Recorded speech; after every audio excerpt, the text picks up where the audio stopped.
Você vê a revolução acontecendo e não sabe quem é o líder, né? Então você tem dois tipos de revoluções: a do líder, a do Che Guevara e a do Fidel Castro, que é dessas famílias poderosas. Por sinal, da história da Roma antiga, você rastreia Castro desde eles, ele é nobreza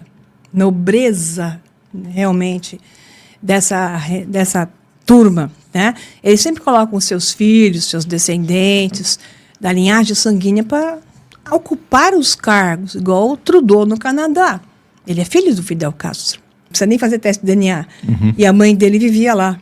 Levava a esposa lá, porque ele faz parte do sistema, ela tinha que ter um filho com ele. Isso tudo é assim, esses casamentos, essas gerações de filhos, isso tudo é controlado, eles vão criando sucessores.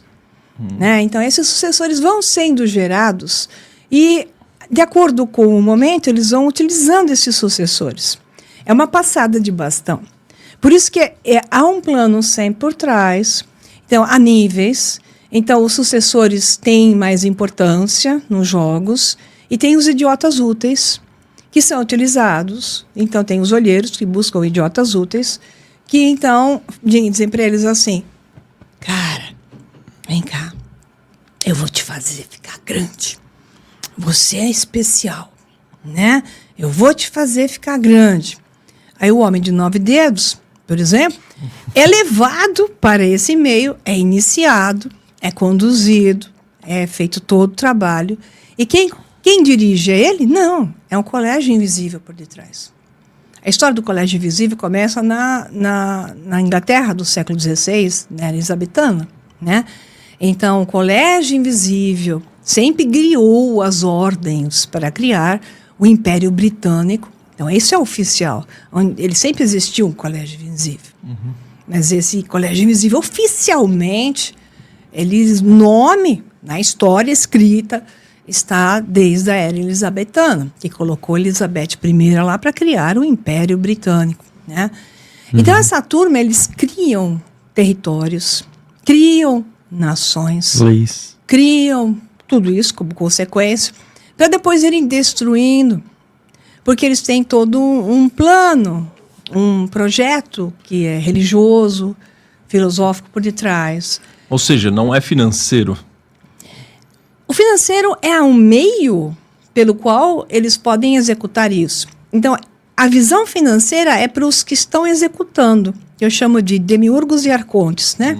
Você tem os arcontes, que são os aspirantes ao poder.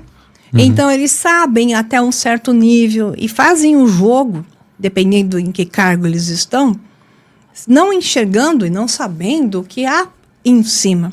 Eles têm que, e não vão atingir, então depende de quem são, eles têm gradientes de informação.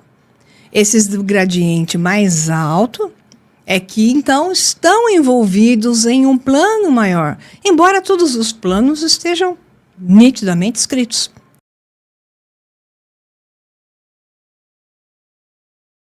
O Lula Secreto, a história dos arquivos secretos da ditadura que criaram o Lula e o PT.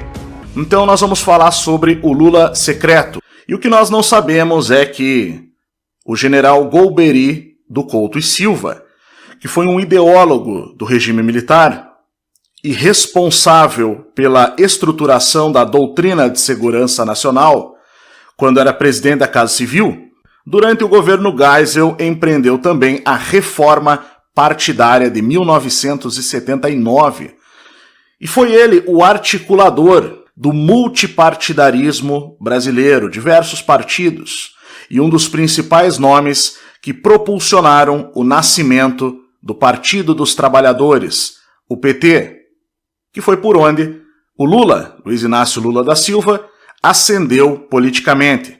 Fundado em 1975 durante o regime militar, o Banco Brasil Invest é um dos maiores bancos comerciais privados do Brasil, atuando principalmente como interlocutor entre iniciativas que unem o Brasil e os investimentos internacionais. Essa foto de 2008 mostra Luiz Inácio Lula da Silva e o presidente da Brasil Invest, Mário Garnero, em 2008.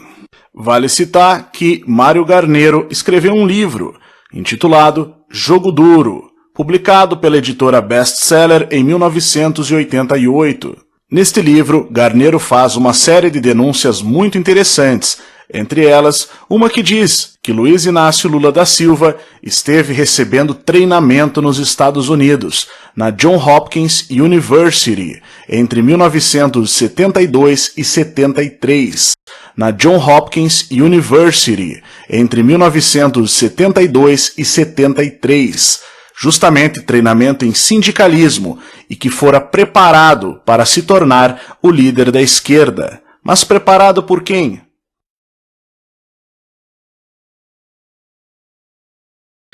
Cá entre nós, eu não acredito que o Lula mande muito.